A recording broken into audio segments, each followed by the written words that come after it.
মিনিটে ৭৭ বোতলের ছিপি মাথা দিয়ে খুলে ওয়ার্ল্ড রেকর্ড এক যুবকের।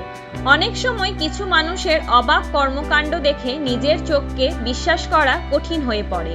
সম্প্রতি সোশ্যাল মিডিয়ার সৌজন্যে সেরকমই এক ভিডিও ভাইরাল হয়েছে। দেখে নেব বিস্তারিত। সম্প্রতি এক ব্যক্তি এমনই নজির গড়ে বিশ্ব রেকর্ড গড়েন, যে কারণে আজ সোশ্যাল মিডিয়ায় আলোচনায় উঠে এসেছেন ওই ব্যক্তি। জানা গিয়েছে তার নাম মোহাম্মদ রশিদ। 1 মিনিটে নিজের মাথা দিয়ে একের পর এক অনেক বোতলের ছিপি খুলে সবাইকে অবাক করেছেন তিনি। একটি দুটি নয়, টানা ৭৭টি বোতলের ছিপি খুলে সকলকে চমকে দিয়েছেন তিনি। রশিদের কৃতিত্ব গিনেস বুক অব ওয়ার্ল্ড রেকর্ডসে নাম তুলেছে। রশিদের এরকম তাক লাগানো দক্ষতা আলোড়ন ফেলেছে নেট দুনিয়ায়।